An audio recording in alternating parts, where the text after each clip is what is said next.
nun nakita until out of the blue.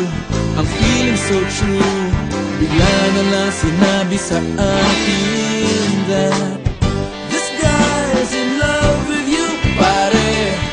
This guy's in love with you, pare. This guy's in love with you, pare. Bading na bading sa'yo. Di na ako makasagot ng telepono, palagi niyang kinakausap ang parents ko.